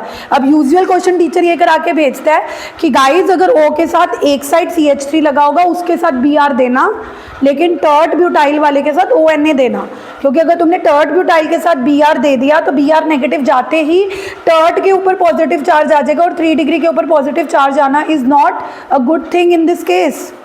और उन्होंने कॉम्प्लिकेट क्या कर दिया था, दोनों साइड टर्ट ब्यूटाइल लगा दिया था, और असर्शन रीजनिंग में डाला था क्वेश्चन भी, असर्शन में डाल दिया था डाई टर्ट ब्यूटाइल बनाना है और उसके लिए हम विलियमसन सिंथेसिस प्रेफर नहीं कर सकते। तो उसमें ना असर्शन इफ ट्रू, बच्चों को समझ ही नहीं आया था पहले तो भी बनाना क्या है वो, क्योंकि उसका नो नेम बहुत कॉम्प्लिकेटेड बन गया था, दोनों साइड टर्ट ब्यूटाइल थे ना, उन्होंने असर्शन की फॉर्म में बना दिया, बताया, क्वेश्चन दे दिया था कि हमें एक ऐसा ईथर बनाना है जिसके दोनों साइड टर्ट ब्यूटाइल है, तो Williamson synthesis is not suitable. तो जो बच्चा सोचेगा कि हाँ यार विलियमसन सिंथेसिस हम तब नहीं यूज़ कर सकते अगर इधर भी टर्ट ब्यूटाइल लगा उधर भी, क्योंकि एक टर्ट ब्यूटाइल को तो बचाने के लिए तुम ONA दे दोगे कि उसके साथ Br ना लगे, बट अगर दूसरी साइड भी क्या लगा हुआ है टर्ट ब्यूटाइल, फिर एक को तो आपको क्या देना पड़ेगा, Br नेगेटिव, और अगर तुम एक को Br नेगेटिव दे दोगे, Br नेगेटिव जाते ही क्या बन जाएगा, 3 डिग्री कार्बोकेटाइन, जो कि क्या बना देगा, अल्कीन। तो ये असर्शन करेक्ट था कि यस हम नहीं यूज़ कर सकते, तो उसका रीज़न भी कुछ ऐसे बनाया हुआ था, because 3 degree carbocation will be form, तो उसका रीज़न भी ट्रू था। तो वही मैं आपको बोल रही हूँ ना कि जिसके कॉन्सेप्ट क्लियर है वो क्वेश्चन चाहे असर्शन की फॉर्म में आए चाहे लॉन्ग की फॉर्म में आए तो he will be able to do. तो विलियमसन सिंथेसिस पहले क्या थी, ईथर की मेन नेम्ड रिएक्शन थी। विलियमसन सिंथेसिस का पर्पस क्या था? ईथर बनाना, ROR। विलियमसन सिंथेसिस ने कहा तो सिंपल कि एक R के साथ X ले लो, एक R के साथ ONA ले लो, NaX लेके चला जाएगा, पीछे से ROR जुड़ जाएगा। बट ये तब तक सिंपल है जब तक दोनों 1 डिग्री हो, क्योंकि तब ये फ़र्क नहीं पड़ता आप किसके साथ Br ले रहे हो, किसके साथ, क्योंकि NaBr लेके चला जाएगा, CH3O C2H5 के साथ जुड़ जाएगा। तो चाहे आप C2H5 Br के साथ लो, चाहे C2H5 इधर ले लो, CH3 उधर ले लो, तो फ़र्क नहीं पड़ेगा। लेकिन अगर अल्काइल अलग अलग है, एक 1 डिग्री है, एक 3 डिग्री है, तो choice has to be made. Choice ये ध्यान रखनी है कि 3 डिग्री वाले के साथ Br नेगेटिव नहीं लगाना, क्योंकि Br नेगेटिव जाते ही 3 डिग्री वाले के साथ क्या आ जाएगा? Carbocation which is so stable कि वो वेट नहीं करेगा कि दूसरा OCH3 उसके ऊपर अटैक करे, वो अल्कीन बना देगा। क्या बना देगा? तो crux of the story, moral of the story यही है कि 3 डिग्री के वाले साथ Br नेगेटिव मत लगाना, उसके साथ ONA लगा देना, और 1 डिग्री के साथ क्या लगा देना? Br। यहाँ तक समझ आ गया? क्वेश्चन कैसे आएगा? क्वेश्चन ऐसे ही आएगा, why for the formation of tert butyl methyl ether sodium methoxide यानी कि मिथाइल के साथ ONA and tert butyl bromide are not suitable reactant. तो आप जो वो बोल रहे हैं नॉट सूटेबल वही लेना और दिखाना कि अगर हम ये लेते हैं तो टर्ट ब्यूटाइल के ऊपर कार्बोकेटायन आ रहा है which is so stable that it will lead to the formation of alkene, also suggest the suitable reactant. तो आप टर्ट ब्यूटाइल के साथ ONA लगा देना और CH3 के साथ क्या लगा देना? Br। आगे समझ विलियमसन सिंथेसिस। अच्छा, अब अगर आ गया कि एक 1 डिग्री है, एक 2 डिग्री है, तो फिर आपकी चॉइस क्या होनी चाहिए? फिर आपकी चॉइस ये होनी चाहिए कि जो लेस बल्की है, जो लेस बल्की है, एक 1 डिग्री है, एक 2 डिग्री है, तो इसमें नहीं, तब भी आप मोर स्टेबल कार्बोकेटायन क्या है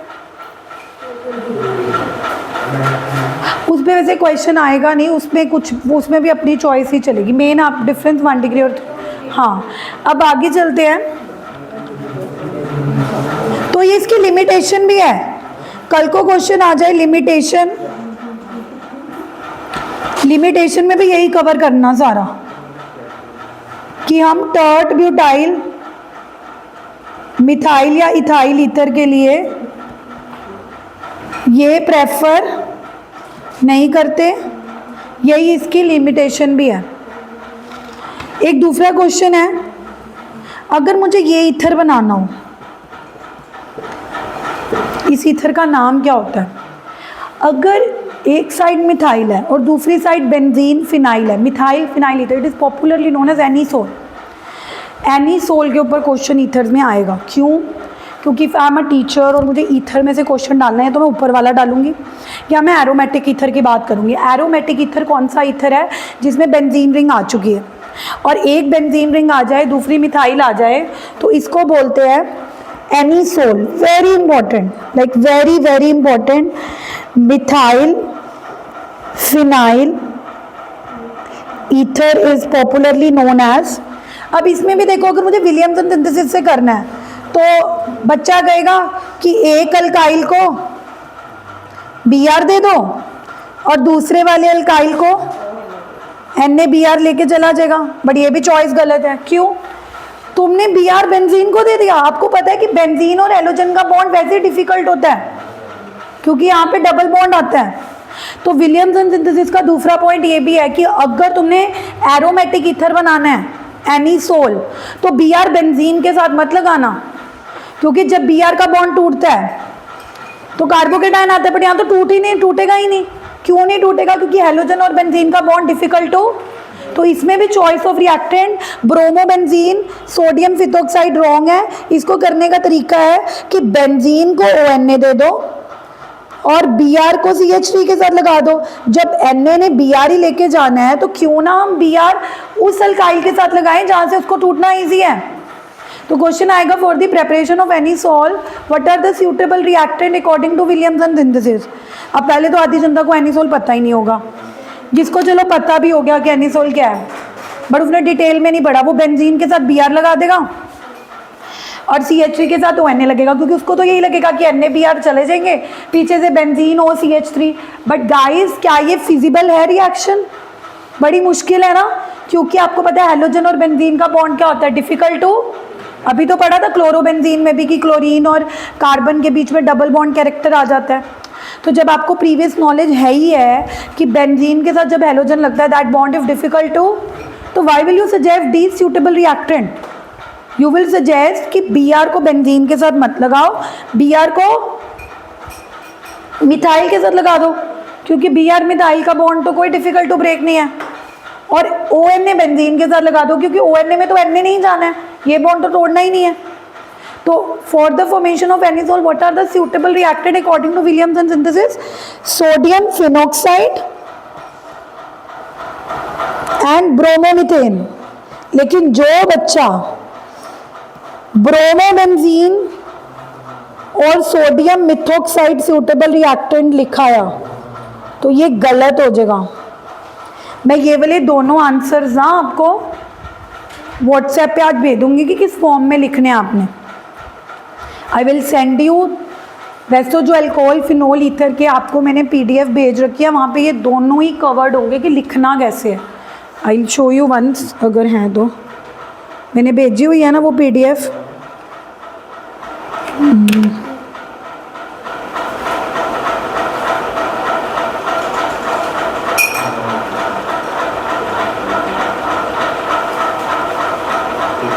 दिस इज ईथर्स, यही है ईथर।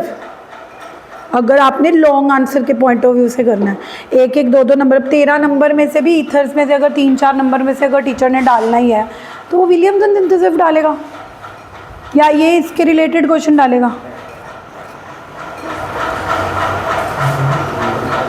ये है ना ईथर्स।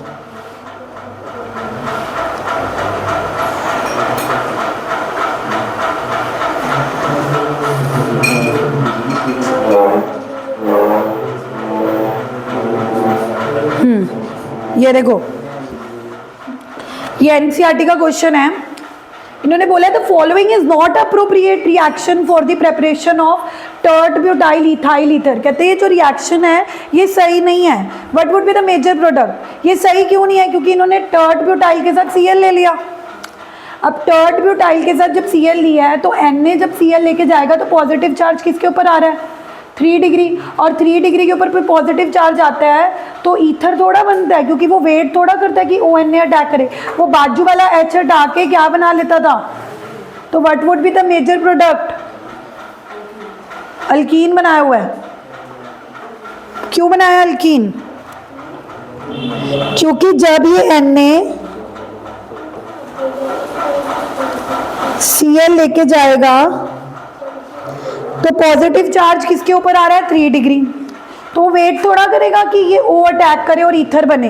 वो तो अपने बाजू वाले कार्बन का एक H कम करके वहां क्या बना देगा? डबल। यही करवाया ना। देखो क्वेश्चन की फॉर्म बदल दी कि जो रिएक्टेंट दिए हुए हैं वो सही ईथर नहीं बना रहे, क्योंकि तुम्हें लग रहा है ना कि ये Na पॉजिटिव Cl नेगेटिव जाएगा और ये O लग जाएगा O, बट O तो लगेगा ही नहीं। क्यों? क्योंकि तुमने तो एक क्राइम कर दिया। What is the crime? कि आपने नेगेटिव Cl नेगेटिव को किस कार्बन के साथ लगा दिया? 3 डिग्री। 3 डिग्री कार्बन पॉजिटिव इतना सुस्त नहीं है कि वो वेट करेगा कि एक न्यूक्लियोफाइल आके अटैक करे। उसने छट से अपने साथ वाले कार्बन के एक H को कम करके पीछे से क्या बना देना है? तुम्हें अगर नहीं ये समझ आ रहा है तुम ऐसे ही बना देना, CH3C double bond,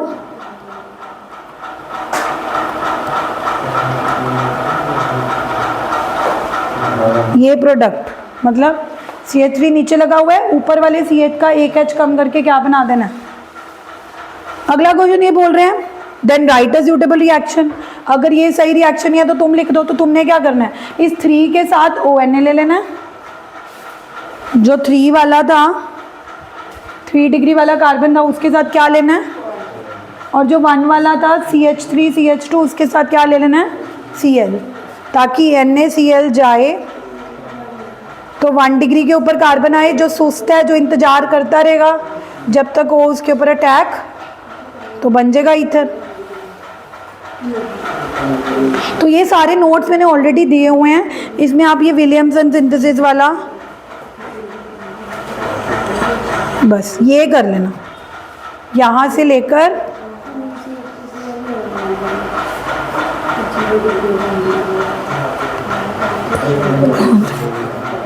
done. All the named reaction of ethers are done now. अब रीजनिंग क्वेश्चन करा दूं अल्कोहल फिनोल ईथर के।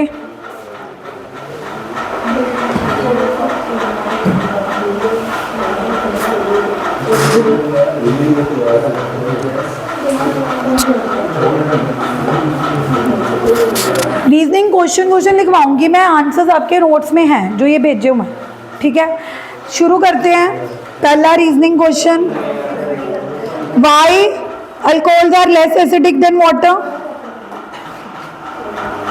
सबसे पहले एसिडिक प्रॉपर्टी में मैंने बड़ा डिस्कस किया था कि अल्कोहल्स में ROH होता है। R क्या, electron donating plus sign, R दे के O को दे देता है। OH बॉन्ड क्या हो जाता है, लेस पोलर, डिफिकल्ट टू। तो जब अल्कोहल का OH बॉन्ड टूटेगा ही नहीं तो डेफिनेटली वो क्या बिहेव करेगा, लेस एसिडिक। वाटर से भी कंपेयर किया था और आपस में भी कंपेयर किया था कि 3 degree will be less acidic than 2 degree then, क्योंकि 3 में तो एक अल्काइल नहीं, 2 अल्काइल नहीं, कितने अल्काइल लग जाएंगे, 3। जब एक alkyl plus I effect show करता है तो 3 डिग्री में कितने अल्काइल होंगे कार्बन के साथ, 1 नहीं, 2 नहीं, जो दे देकर इलेक्ट्रॉन O को दे देंगे। O की इलेक्ट्रॉन डेंसिटी क्या कर देंगे, इंक्रीज। तो O और H का बॉन्ड क्या हो जाएगा, less polar, difficult to break. ये जब एसिडिक प्रॉपर्टी डिस्कस करी थी तो बहुत हमने डीप में ये क्वेश्चन डिस्कस किए थे, राइट। तो अल्कोहल्स में ये हो गया। थर्ड, विलियमसन सिंथेसिस वाले भी क्वेश्चन आ गए कि why for preparation of tert butyl methyl ether sodium methoxide, मतलब तुमने मिथाइल के साथ ONA लगा दिया, and tert butyl bromide are not suitable reactants, are not suitable reactants according to Williamson synthesis। ठीक है, इन्हीं में से क्वेश्चन आएंगे, देख लेना। अगर विलियमसन सिंथेसिस में से ये नहीं आएगा तो for preparation of anisole why bromobenzene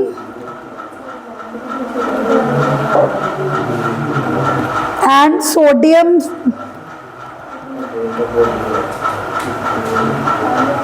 methoxide are not suitable।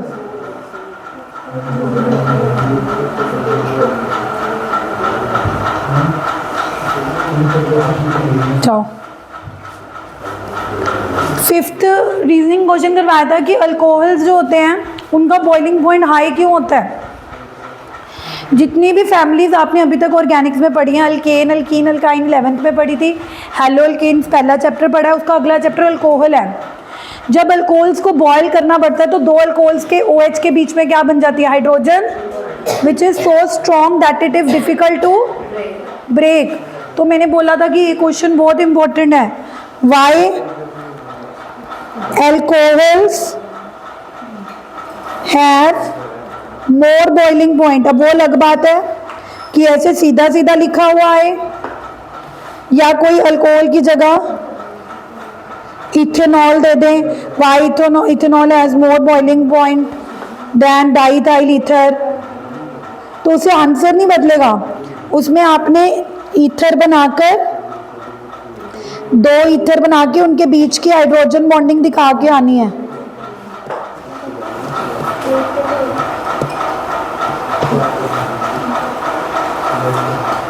कौन है who is talking?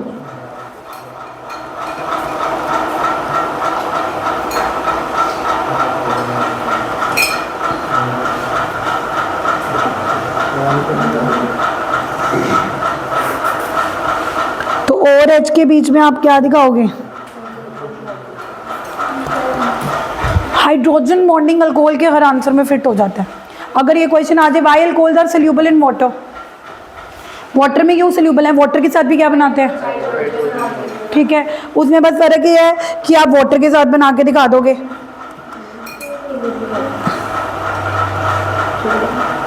Y alcohols are soluble in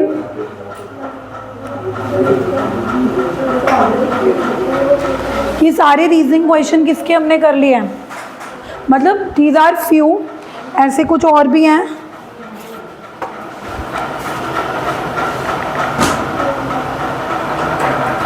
एक मैंने याद है वो भी करवाया था जब मैंने आपको फिनोल से नाइट्रेशन करी थी, तो जब हम HNO3 के प्रेजेंट में करे थे NO2 ऑर्थो पे जा रहा था और पैरा, पर जब कंसंट्रेटेड लेते थे तो सारे ऑर्थो और पैरा पिक्रिक एसिड 3 NO2 लग जाते थे, 2,4,6 tri nitro phenol which is known as picric. तो ये कन्वर्जन भी कर लेना, convert phenol to picric acid, पता लगे वहाँ पे भूल ही गए कि पिक्रिक एसिड क्या है, तो याद रखो picric acid is 2,4,6 tri nitro phenol. और अगर आप चाहते हो कि फिनोल के 2 पे भी NO2 लगे, 4 पे भी लगे, 6 पे भी लगे, तो उसके लिए आपको HNO3 कौन सी कंडीशन में डालना पड़ता था, कंसन, और एरो के ऊपर H2SO4 भी क्या लेना पड़ता था, कंसन। और सेकेंड एक कराती थी कि अगर हम फिनोल में ब्रोमीन वाटर डालते हैं तो उसमें भी यही होता था कि Br एक ऑर्थो पे नहीं सारे ऑर्थो पैरा पे 2,4,6 ट्राई ब्रोमोफिनोल बनता था एक्वस मीडियम में। लेकिन अगर bromine normal CH2 non polar medium में डालते थे, तो ये क्वेश्चन का पूरा मैंने आंसर भी लिखवाया हुआ है कि why the bromination of phenol lead to the tri substitution. तो मैंने आंसर दिया था कि वाटर में एक्वस में फिनोल सोडियम फिनोल अपना H पॉजिटिव लूज कर देता है और वो फिनोक्साइड बन जाता है। क्या बन जाता है, और फिनोक्साइड बनने का मतलब है कि बेंजीन के ऊपर O के ऊपर क्या आ चुका है, नेगेटिव चार्ज, और वो क्या करेगा, अपना नेगेटिव चार्ज बेंजीन के ऊपर क्या कर देगा, डोनेट, इतना डोनेट कर देगा कि बेंजीन रिंग एक्टिवेट हो जाएगी, क्या हो जाएगी, और उसके सारे के सारे ऑर्थो और पैरा NO2 पॉजिटिव को क्या कर लेंगे, अट्रैक्ट। ये पूरा लिखवाया था मैंने answer proper, that why the bromination of phenol in presence of bromine water या aqueous medium leads to tribromination, but in CH2 it leads to monosubstitution. This is also one of the important reasoning question that can be asked from phenols. इसके साथ एलोल्केन्स वाले अगर हम add करें, एक तो मैंने अभी करवाया है, वाई एलोरीन्स आर, तुम्हारे एग्जाम नहीं है, don't disturb the class, are less reactive than haloalkanes towards nucleophilic substitution. और अगर हेलोल्केन्स का नहीं आएगा तो उसके साथ मैंने एक और लिखवाया था, why vinyl halides are less reactive then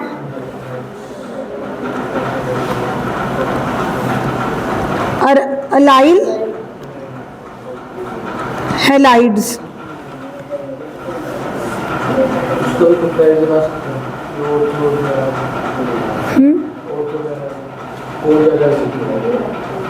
ortho और हाँ, वो तो फिर रीजनिंग क्वेश्चन ही है ना, वो तो मैंने आपको बताया था कि जो इलेक्ट्रॉन विड्रॉइंग ग्रुप्स होते हैं वो एसिडिटी को क्या करते थे, इंक्रीज, और इलेक्ट्रॉन डोनेटिंग ग्रुप होते थे वो क्या करते थे, विड्रॉइंग ग्रुप कौन कौन से होते थे, NO2 CN COH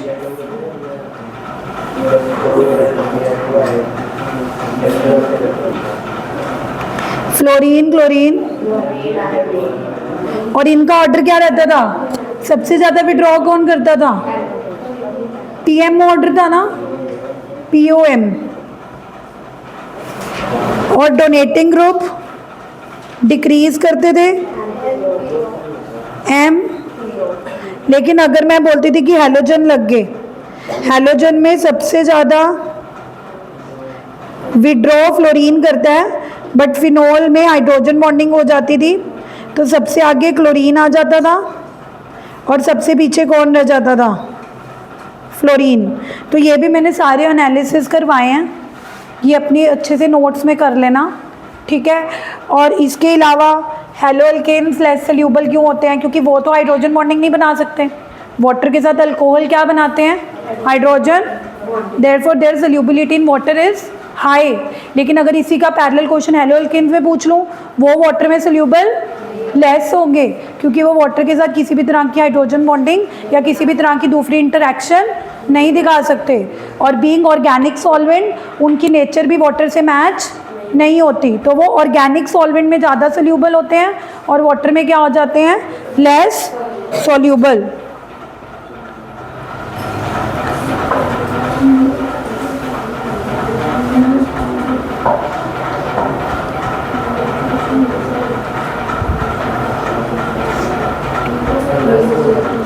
उसके बाद याद है एल्कोन एंड एलोरीन के वो वाले स्टार्टिंग वाले क्वेश्चन, कि अगर मैं एल्केन्स को प्लीज NaCN के साथ रिएक्ट कर रही हूँ, तो जब X की जगह CN आ रहा है तो साइनाइड्स बन रहे हैं, लेकिन अगर AgCN डाल रही हूँ,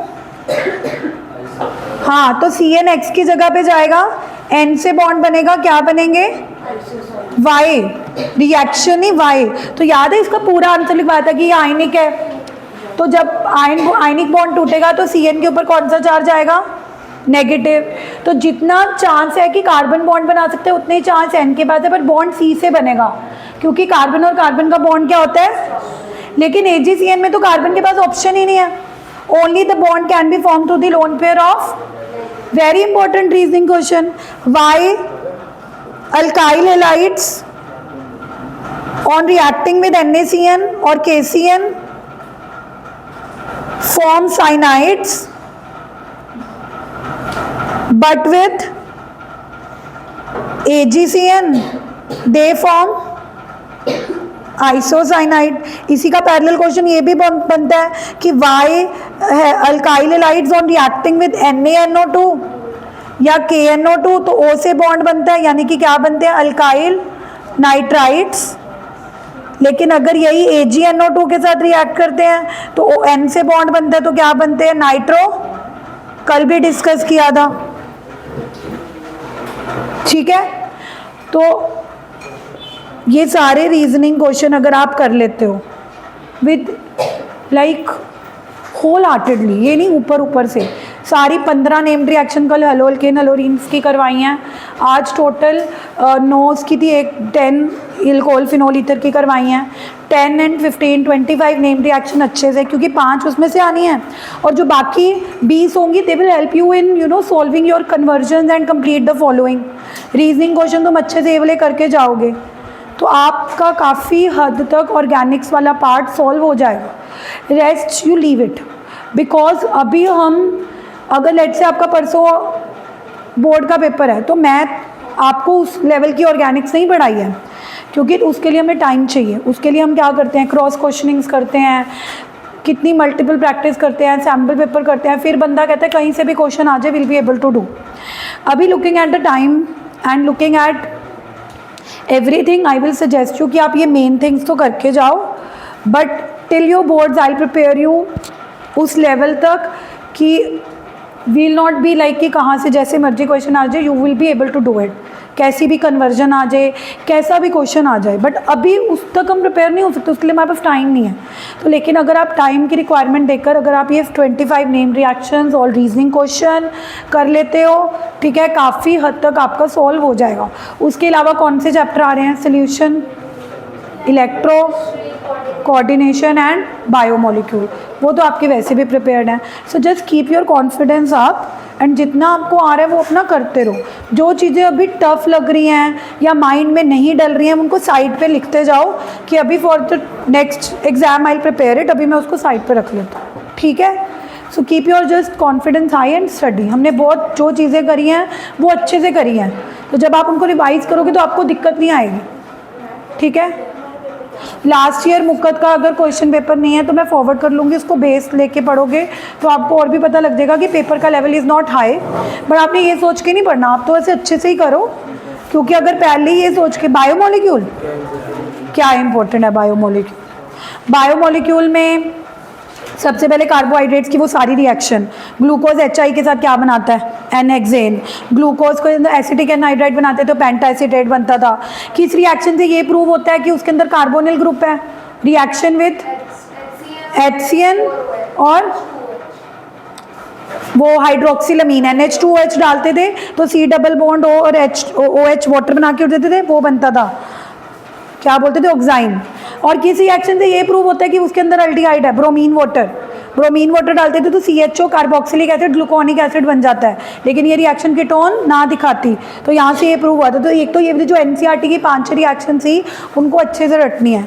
उसके बाद वो सारे structures, alpha glucopyranose structure, H ऊपर OH नीचे, H ऊपर OH नीचे, फिर बल्कि ग्रुप ऊपर OH नीचे, फिर वो जो कराए थे डाइसेक्राइड, सुक्रोज, माल्टोज एंड उनकी हाइड्रोलिसिस से क्या बनता है, सुक्रोज की हाइड्रोलिसिस से क्या बनता था, alpha glucose beta fructose.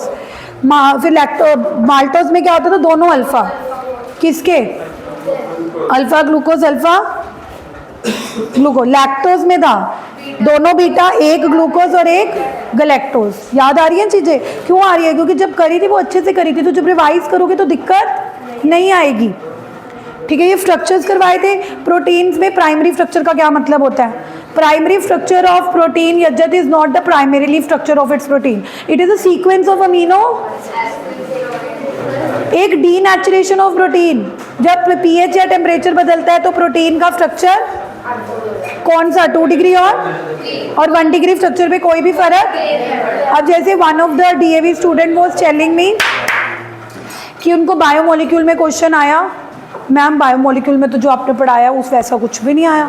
Question आया व्हाट इफ DNA फिंगरप्रिंटिंग। मैंने कहा DNA फिंगरप्रिंटिंग मैंने नहीं कराई थी, अच्छे से बताया था कि हर पर्सन का DNA यूनिक होता है।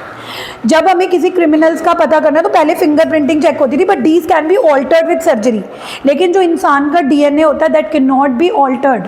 तो अगर हमें किसी क्रिमिनल्स का पता करना है कि वो किस मतलब कहाँ से आ रहे हैं, या किसी के बायोलॉजिकल पेरेंट्स का पता करना है, तो DNA को चेक करा जाता है, क्योंकि DNA of every person is unique, it can not be altered with surgery. So that is why it is known as fingerprinting, क्योंकि जो काम फिंगरप्रिंटिंग का करता था वही काम अब DNA को यूज़ करके हम क्रिमिनल्स या हम बायोलॉजिकल पेरेंट्स का पता करवा रहे हैं। ये लास्ट में NCERT में एक पैराग्राफ दिया हुआ है, करवाया था व्हाट इफ DNA फिंगरप्रिंटिंग क्या है, डीनेचुरेशन ऑफ प्रोटीन क्या है, सारे स्ट्रक्चर्स कर जाओ, ये ग्लूकोज, फ्रक्टोज और क्या कहते हैं माल्टोज, सुक्रोज, लैक्टोज के, ठीक है। स्टार्च के 2 स्ट्रक्चर थे, एक अमाइलोज और एक अमाइलो, कौन सा ब्रांच्ड था, अमाइलो पर, कौन सा लीनियर था, अमाइलोज 15 से 20% है, अमाइलोपेक्टिन, हाँ, तो उल्टा ब्रांच्ड वाला ज़्यादा, इस करके स्टार्च इज लेस सोल्यूबल।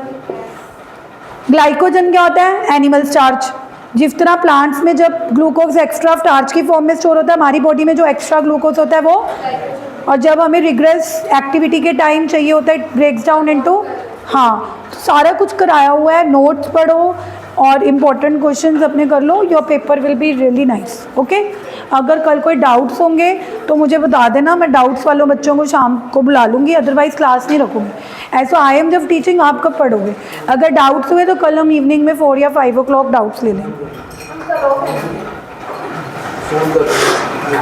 हाँ, फ़ोन करके शाम का टाइम ले लेना, 4 बजे 5 बजे, फिर कल तक पढ़ो आप, कल 2-3 बजे तक पढ़ो। अगर डाउट होंगे तो I will come here 4 o'clock या 5 o'clock, I will take this.